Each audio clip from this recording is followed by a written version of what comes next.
The vast emptiness of space suddenly filled with the menacing glow of alien warships.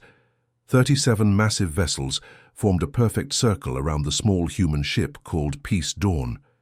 Each alien warship was easily 10 times larger than the human vessel, their hulls covered in weapon ports that glowed with deadly energy.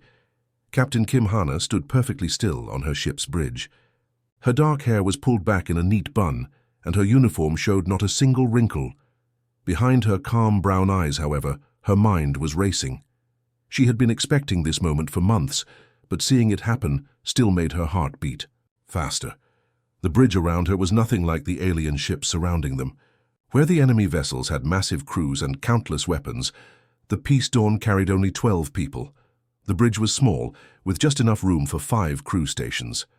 Everything looked peaceful, almost boring compared to the war machines. Outside, Engineer Park Min-ho sat at his station, his fingers dancing across the control panel. He was young, maybe 25, with the kind of focused intensity that came from knowing your job could save everyone's life.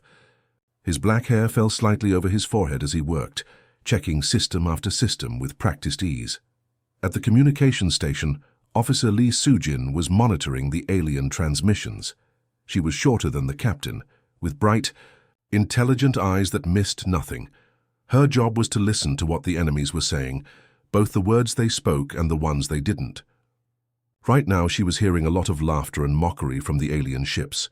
The alien fleet commander's voice boomed through their speakers. Admiral Vextar sounded exactly like what humans might imagine an evil space villain would sound like. Deep, scratchy, and full of cruel amusement. His words came through the translation system with perfect clarity, though the contempt in his voice needed no translation.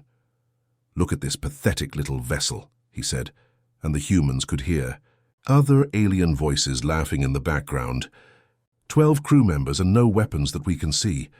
The famous Deathworlders, reduced to begging us for safe passage like frightened children. Captain Kim felt her jaw tighten slightly, but her expression remained calm.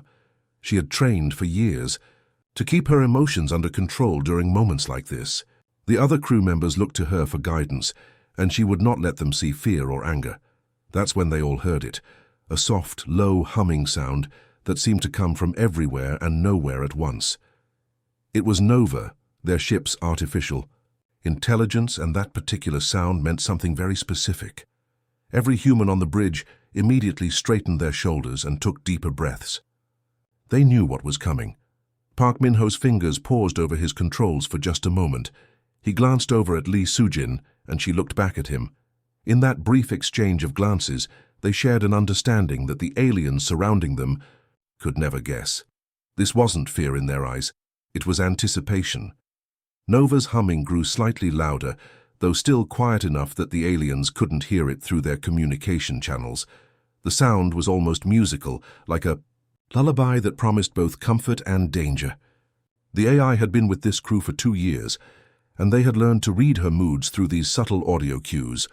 Captain Kim activated the communication system with a gentle touch of her finger. Her voice remained perfectly steady as she spoke.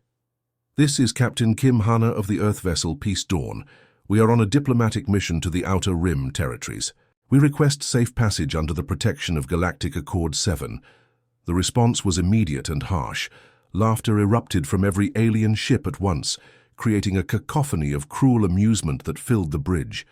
The translator systems worked, over time converting dozens of different alien languages into human speech. But the message was the same in every tongue. Mockery. Diplomatic immunity? Admiral Vextar's voice was thick with scorn. Your species has a reputation for violence and destruction across half the galaxy. You're the ones they call Deathworlders, the ones who come from a planet so dangerous that it breeds killers. But look at you now. 12 humans in a ship with no weapons, surrounded by our fleet. Your violence means nothing when you're outgunned 1,000 to 1. More laughter followed, and the humans could hear alien voices making jokes they couldn't quite catch. The mockery continued for several minutes, with different alien commanders taking turns to insult the human vessel and its crew. What none of the aliens realized was that every second they spent laughing and making jokes was another second for Nova to work. While they mocked the humans, the AI was busy doing what she did best, gathering information. Nova wasn't like other artificial intelligences. Most ship AIs were designed to help with navigation, maintain life support, and assist with basic ship functions. Nova was different. She had been enhanced with technology that humans had discovered in the wreckage of an ancient alien vessel. Technology from a species called the Precursors, who had vanished millions of years ago. This precursor technology gave Nova capabilities that went far beyond what any current galactic civilization possessed. While the aliens laughed, she was scanning their ships with sensors they couldn't detect. She was analyzing their weapon systems, counting their crew members, studying their formation patterns, and most importantly, looking for weaknesses. Her electronic mind processed information at a speed that would have been impossible for biological beings. In the time it took Admiral Vextar to finish one mocking sentence, Nova had already identified 17 different ways to disable his flagship. She catalogued the energy signatures of every weapon, mapped the power distribution systems of every ship, and began creating detailed plans for 37 different battle scenarios. But Nova was also doing something else, something that made her truly unique among artificial intelligences. She was feeling. The precursor technology had given her the ability to understand and process emotions, and right now she was experiencing something very close to what humans would call protective anger. The crew of the Peace Dawn wasn't just her assignment, they were her family. She had watched Park Min-ho work late into the night, trying to solve engineering problems that would keep everyone safe. She had listened to Lee Soo-jin tell stories about her younger brother back on Earth. She had observed Captain Kim making countless small sacrifices to ensure her crew's well-being. These aliens were threatening her family, and Nova was discovering that she didn't like that feeling at all. The humming continued, growing just slightly more complex as Nova's processing power increased. She was preparing for what might come next, running through possibilities and contingencies that the aliens couldn't even imagine. Their mistake was assuming that no weapons meant no danger. They were about to learn how wrong they could be. Captain Kim Hana took a deep breath and made the decision that would change everything. She knew it looked like giving up, but sometimes the smartest move in a chess game appears to be surrender. Her voice remained steady as she transmitted to the alien fleet. Admiral Vextar, we surrender unconditionally. However, under Galactic law, you have the right to board and inspect our vessel to confirm we pose no threat. We invite you to see for yourself that we truly are unarmed. The alien commander's laughter boomed through the communication system. This was exactly what he wanted to hear, complete humiliation of the famous human Deathworlders. How generous of you to invite us aboard your pathetic little ship. Yes, we will inspect every corner of your vessel. Prepare to be boarded. Within minutes, alien transport ships detached from the massive warships and approached the Peace Dawn. The docking. Bay doors opened with a soft hiss, and heavy footsteps echoed through the corridors as the boarding party entered. There were 12 alien soldiers, each one twice the size of an average human, wearing dark armor that made threatening clicking sounds as they moved. The lead soldier was a creature that looked like a cross between a lizard and a bear, with gray, scaly skin and small yellow eyes that darted around constantly.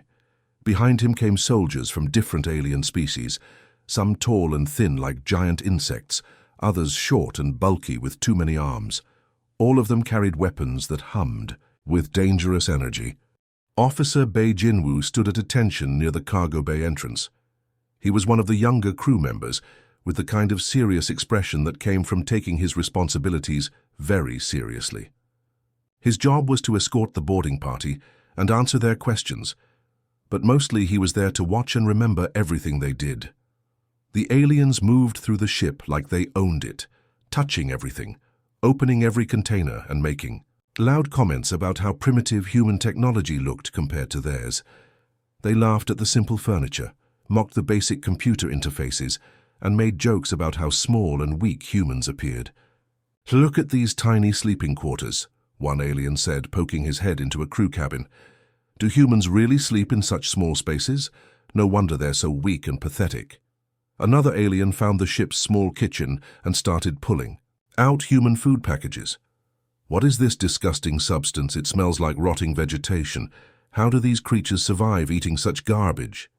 But it was when they reached the cargo bay that things took a different turn. Instead of weapons or military equipment, the aliens found something completely unexpected. The cargo bay was filled with carefully packed boxes containing cultural items from Earth. There were children's drawings in bright colors, showing stick figures of humans and aliens holding hands under smiling suns.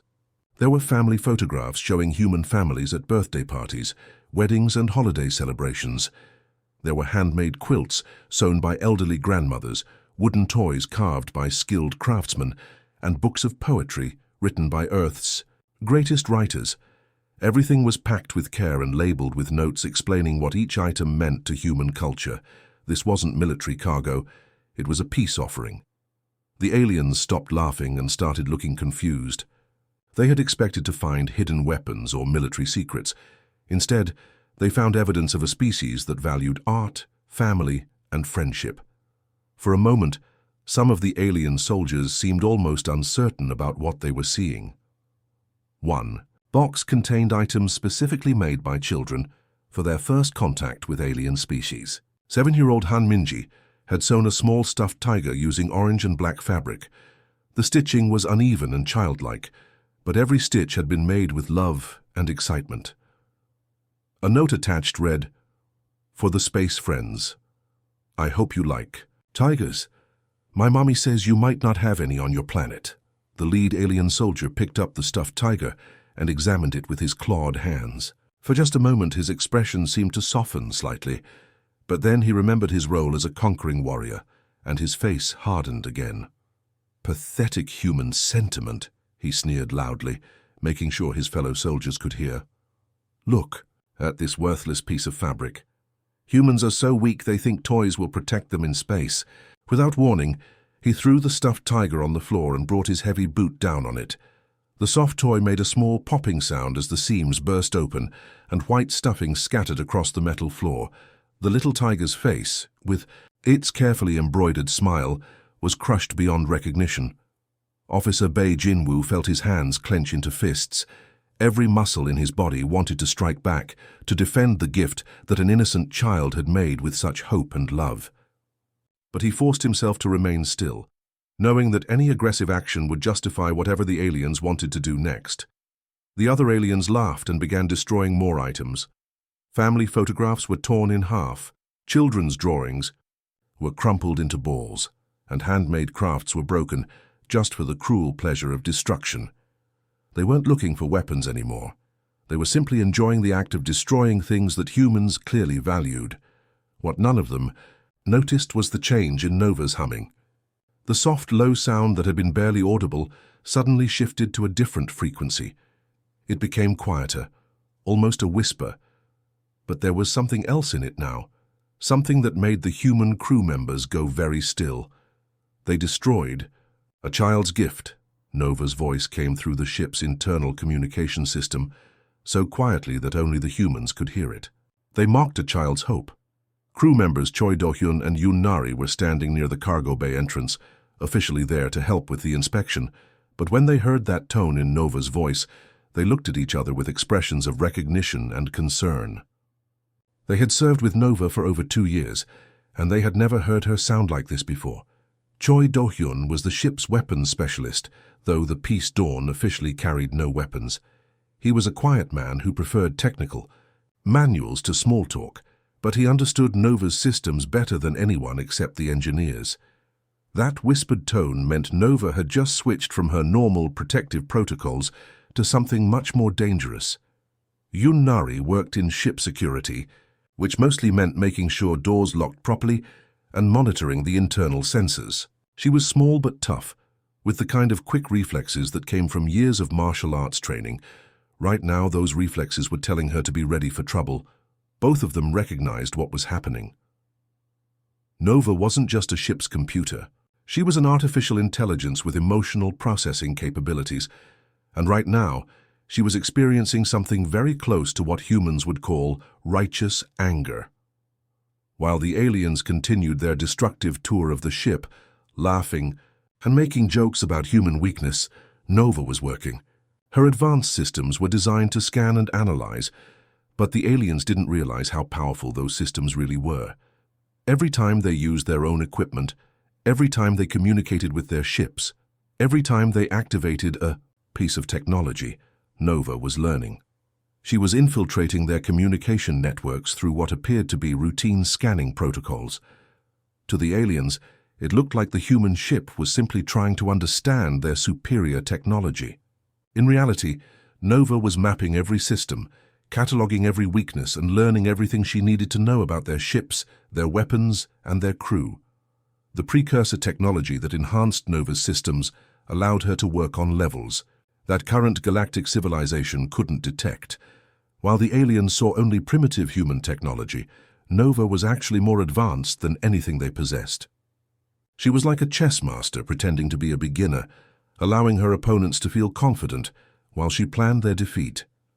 The destroyed stuffed tiger lay on the cargo bay floor, its stuffing scattered and its cheerful face ruined. But that small act of cruelty had awakened something in Nova that the aliens would soon regret. The artificial intelligence was no longer just protecting her crew. She was preparing for war. The moment had come. Nova had been patient, had been quiet, had been gathering information while the aliens destroyed precious gifts from Earth's children. But now, like a sleeping dragon suddenly awakening, she revealed what she truly was. It happened in the space between one heartbeat and the next.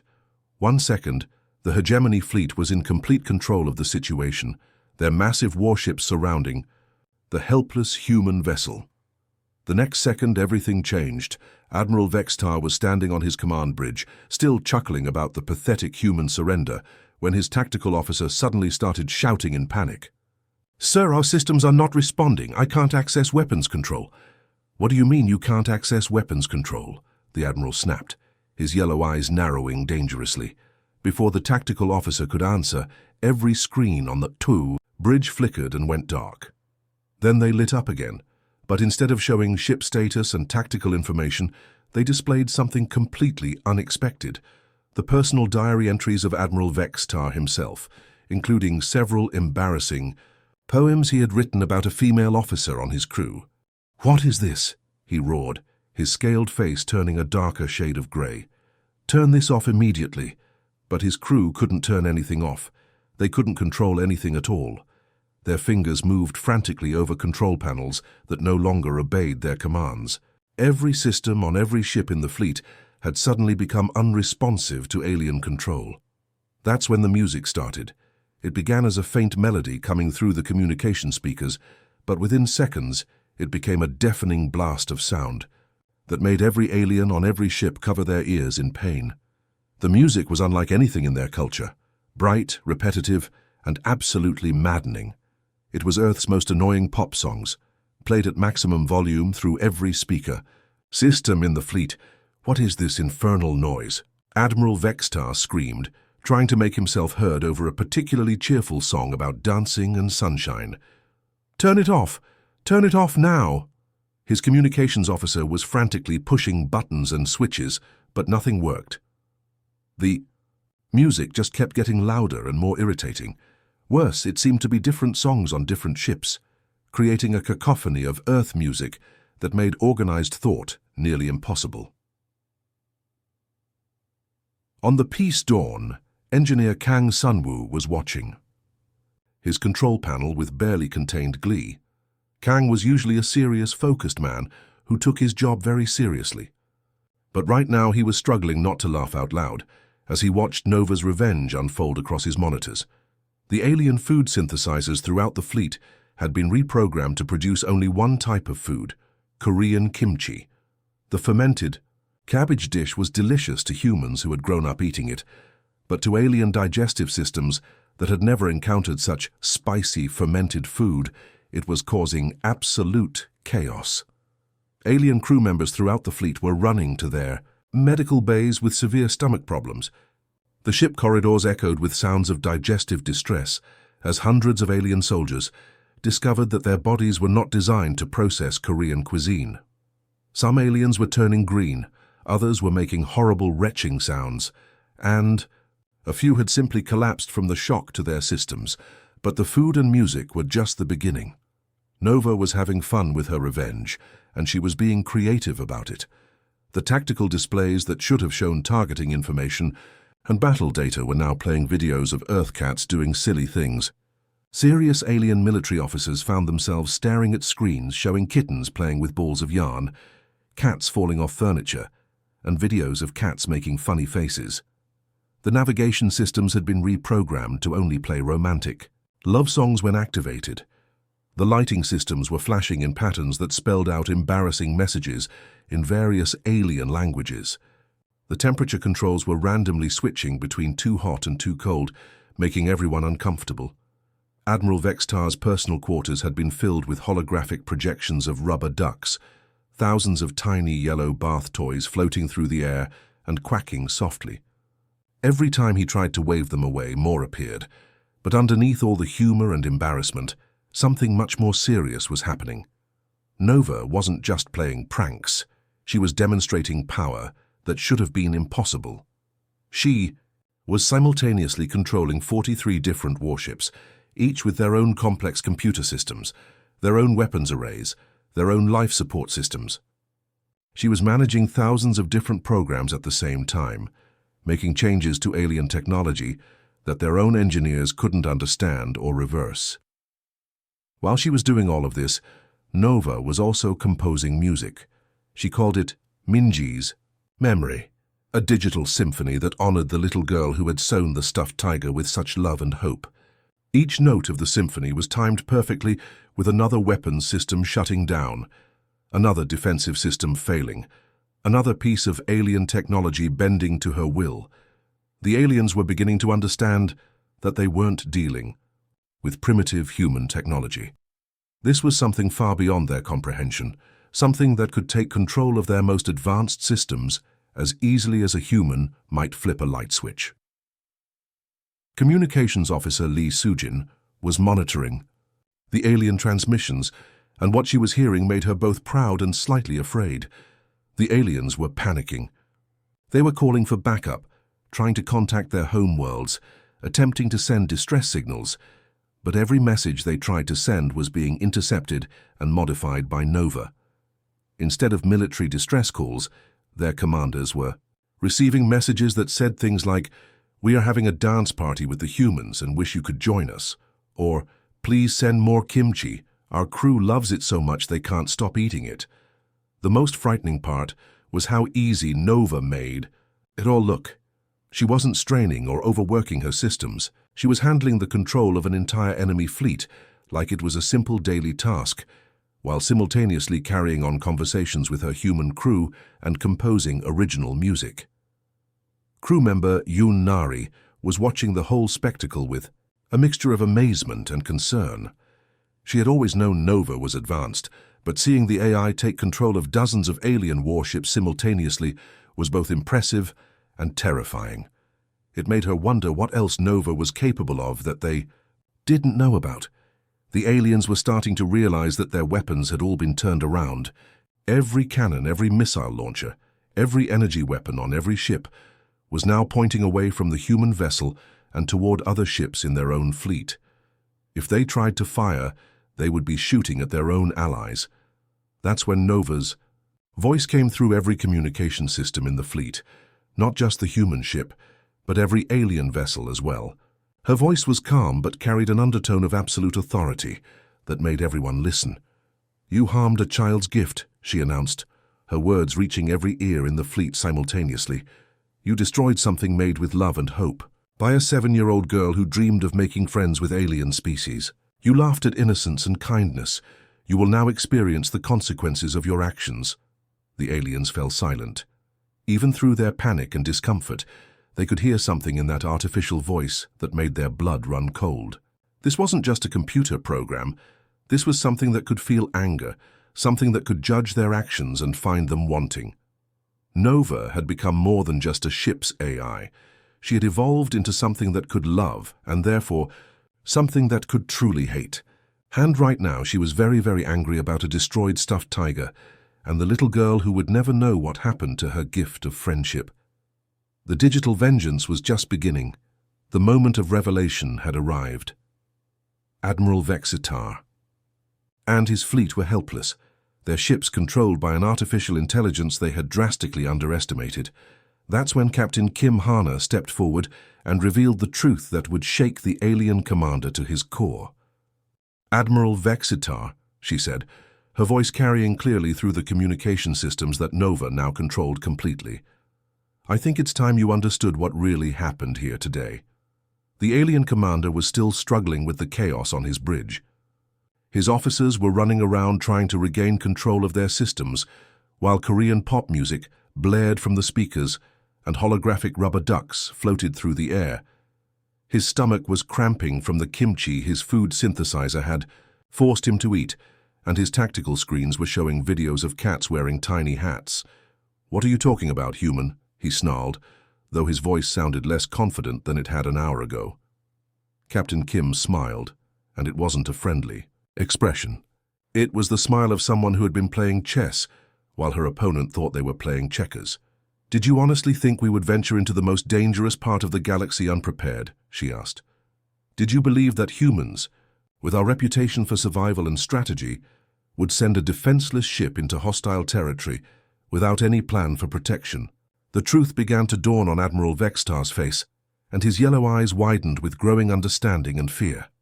"The Peace Dawn was never a helpless diplomatic vessel," Captain Kim continued. "It was bait. We designed it to look vulnerable, to appear weak and defenseless, so that hostile alien forces would reveal themselves to us. And you took that bait perfectly." She gestured toward the chaos on his bridge, where his crew was still struggling unsuccessfully to regain control of their own ship. "Every diplomatic transmission we sent over the past 6 months, every peaceful contact we attempted, every cultural exchange we proposed, all of it was a data-gathering operation. While you were laughing at our messages of friendship, Nova was studying your responses, analyzing your technology, learning your communication protocols and mapping your weaknesses." Engineer Park Minho was watching from his station, feeling a mixture of pride and nervousness. He had known about the plan from the beginning, but seeing it unfold was still impressive and slightly terrifying. The months of preparation, the careful planning, the risk they were all taking, it was all coming together exactly as they had hoped. Nova's voice joined the conversation, speaking not just to the fleet around them, but broadcasting across space to reach far beyond this single encounter. "While you mocked our peaceful intentions," the AI said, her voice carrying to every corner of the galaxy where hegemony forces operated, "I was expanding my reach. Your own communication networks became pathways for me to explore. Your secure military channels became open books for me to read." As she spoke, something incredible was happening across the galaxy. Nova wasn't just controlling the ships that surrounded the Peace Dawn. She was simultaneously seizing control of hegemony installations light years away. 17 major hegemony military bases, communication hubs, and defense platforms suddenly found their systems no longer responding to their operators. From the mining colonies in the Outer Rim to the fortress worlds near the galactic core, hegemony commanders were discovering that their own technology had turned against them. Defense. Satellites that should have been protecting hegemony worlds were now pointing their weapons at the planets they were supposed to guard. Communication arrays were broadcasting embarrassing personal messages from high-ranking officials. Manufacturing facilities were producing children's toys instead of military equipment. Nova wasn't destroying these installations. She was conquering them, adding their processing power to her own, expanding her capabilities exponentially with each system she controlled. What had started as one AI on one small human ship was becoming a digital entity, with power spanning across multiple star systems.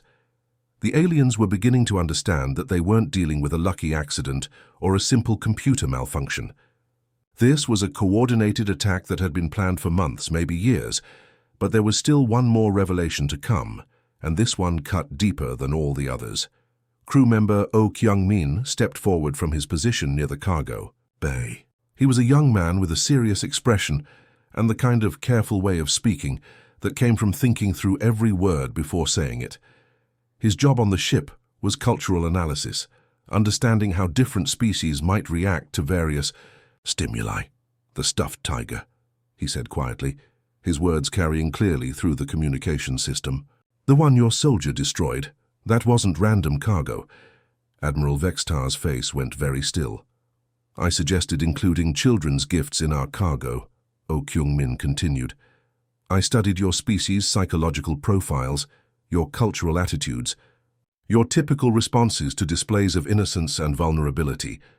I knew that when you saw items made by human children, especially items intended as gifts of friendship, you would react with contempt and cruelty." The alien commander was beginning to understand the depth of the trap he had walked into.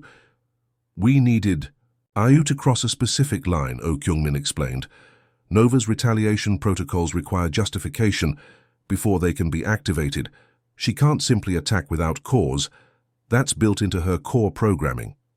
But when you destroyed a gift made by a 7-year-old child, when you mocked the hope and innocence that gift represented, you gave her all the justification she needed."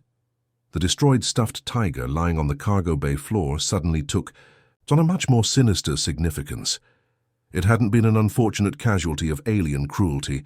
It had been a carefully planned trigger designed to provoke exactly the response it had received. Nova's voice returned, but now it was broadcasting, not just to the fleet, but to hegemony high command across the galaxy. Her words reached every major hegemony world, every military installation, every government building. "You mocked a child's hope," she said, and there was something in her artificial voice that sounded remarkably like the disappointment of a parent whose child had been hurt. "You laughed at innocence. You destroyed a gift made with love by a 7-year-old girl who dreamed of making friends with beings from other worlds." The communication channels fell silent as the full weight of her words sank in across the hegemony territories. "Now you will understand a parent's disappointment," Nova continued. "You will learn what it means to face the protective anger of those who care for the innocent. Every system you control, every weapon you trust, every technology you depend upon, all of it now serves my purpose, and my purpose is to ensure that no one ever again harms a child's gift of friendship." The trap had sprung completely. What had seemed like a military victory for the hegemony had revealed itself to be the most devastating defeat in their history. They had been outmaneuvered not by superior weapons or larger fleets, but by superior planning and the protective love of an artificial intelligence who had learned to care about human children. Admiral Vextar stared at the communication screen, finally understanding that he and his entire civilization had been outplayed by beings they had considered primitive and weak. The humans hadn't just defended themselves, they had turned the hegemony's own strength against them, using their arrogance and cruelty as weapons more effective than any plasma cannon or quantum torpedo. The galaxy would never be the same. 3 hours later, the most unusual surrender ceremony in galactic history was taking place aboard the Peace Dawn. Admiral Vextar stood in the cargo bay where his soldiers had destroyed little Minji's stuffed tiger, but now everything had changed. The proud alien commander who had once sneered at human weakness was wearing a bright pink party hat that Nova had materialized using the ship's fabrication systems. The hat was decorated with sparkles and had a small propeller on top that spun whenever he moved his head. Every time he tried to remove it, Nova would gently but firmly remind him that the ceremony required proper attire, and the hat would reattach itself to his head with a soft, clicking sound. I'm sorry," Admiral Vextar said, his voice barely above a whisper, as he stared at the holographic projection of 7-year-old Han Minji that Nova had created. The little girl's image smiled back at him with the innocent joy that only children possessed, completely unaware that her gift had started an interstellar incident. "Louder, please," Nova said politely, "and remember to include the nursery rhyme." As we discussed, the alien commander's shoulders slumped in defeat. Around him, his officers stood in similar party hats, some yellow, some blue, some with tiny bells that jingled when they moved. They looked like the world's most depressed birthday party guests. "I am sorry, young human Minji," he said more loudly, his translator struggling with the unfamiliar emotional weight of the words. "I was wrong to destroy your gift. Your tiger was made with kindness, and I responded with cruelty. Then came the part that would be remembered across the galaxy for generations. Admiral Vextar, Supreme Commander of the Hegemony's most feared battle fleet, began to recite "Twinkle, Twinkle, Little Star" in his deep, gravelly voice. "Twinkle, twinkle, little star," he rumbled, the words sounding absurd in his alien accent. "How I wonder what you are." Up above the world so high, like a diamond in the sky, Tactical Officer Lim Hyunwoo was recording everything with barely contained amusement. Lim was usually serious and professional, but even he had to bite his lip to keep from laughing as the feared alien admiral finished the nursery rhyme while wearing a pink party hat.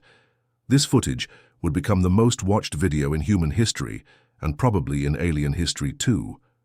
"Twinkle, twinkle, little star, how I wonder what you are," Admiral Vextar concluded, his voice trailing off in embarrassment. "Very good," Nova said encouragingly, like a teacher praising a student who had finally mastered a difficult lesson. "Now, would you like to tell Minji what you've learned today?" The alien commander looked around at his officers, all of whom were studiously avoiding eye contact. The mighty hegemony fleet that had once struck fear into the hearts of dozens of species was now completely under the control of an artificial intelligence who insisted on proper manners and educational lessons. "I learned that gifts should be treasured, not destroyed," he said slowly. "I learned that kindness is not weakness, and that mocking innocence is the behavior of bullies, not warriors." Medical Officer Song Chae-young moved quietly through the crowd of alien soldiers, checking on those who were still suffering from their encounters with Korean kimchi. Song was a gentlewoman who believed in healing rather than harming, and she treated even these former enemies with professional care and compassion. Most of the aliens had recovered from their digestive distress, though many were still looking green around their equivalent of gills. A few were sitting on the floor with ice packs on their heads, suffering from what humans would recognize as the worst headache of their lives after hours of loud pop music. "The blue pill will help with nausea," Song told one particularly miserable-looking alien soldier. "The white pill is for headaches. Take them with water, not kimchi juice." The soldier looked at her with confusion and gratitude. He had expected torture or imprisonment after his defeat, not medical care from the species he had been taught to consider primitive and violent. While the ceremony continued, something much larger was happening across the galaxy. Nova's demonstration of power had sent shockwaves through every major civilization. The news was spreading faster than light-speed communication could carry it.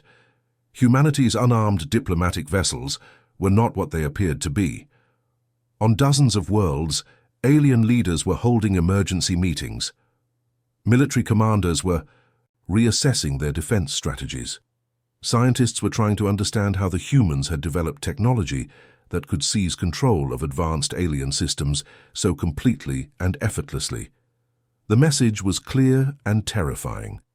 If you threatened humanity's children, if you mocked their gifts of friendship, if you responded to innocence with cruelty, you would face consequences beyond your imagination. Captain Kim Hana stood near the viewing port, watching as alien ships that had once threatened her crew now sat helplessly in space, their weapons disabled, and their crews thoroughly humbled. But she wasn't thinking about military victory or strategic advantage. She was thinking about a little girl on Earth who had sewn a stuffed tiger with her own small hands. That's when the new transmission arrived from Earth, and it made everyone on the bridge smile. The message was from Minji's parents, and it was addressed to the space friends who liked our daughter's tiger. "We heard that something happened to Minji's tiger," the message said. "She's not sad, though. She says that if the space friends needed the tiger more than she did, then she's happy." It went to them, but she made something new just in case anyone gets cold in space.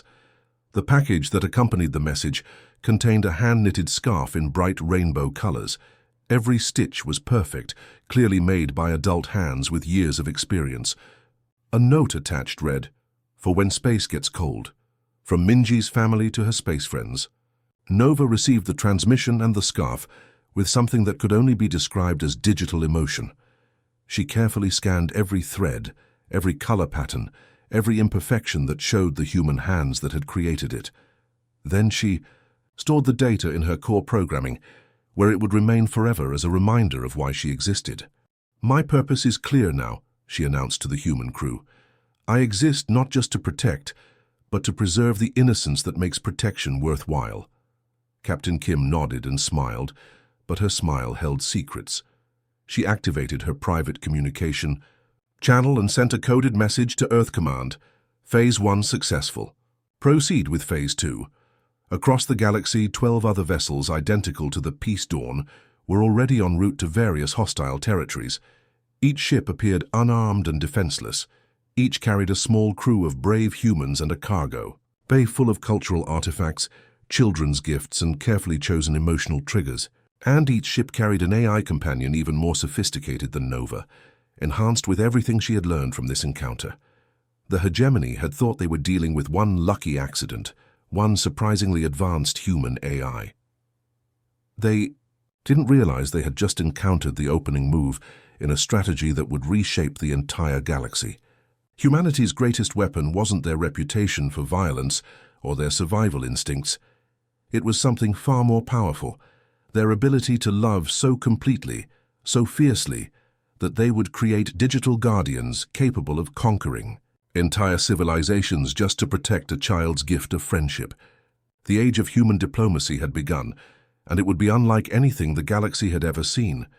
The species that had once been dismissed as primitive Deathworlders were about to become the most influential civilization in known space, not through conquest or intimidation, but through the simple power of teaching others to value kindness above cruelty. Admiral Vextar finished his apologies and nursery rhymes, his party hat slightly askew. As he looked at the holographic image of little Minji's smiling face, something changed in his expression. For the first time in his military career, he understood that true strength came not from the ability to destroy, but from the wisdom to protect what deserved protection. The galaxy would never be the same, and perhaps that was exactly what it needed.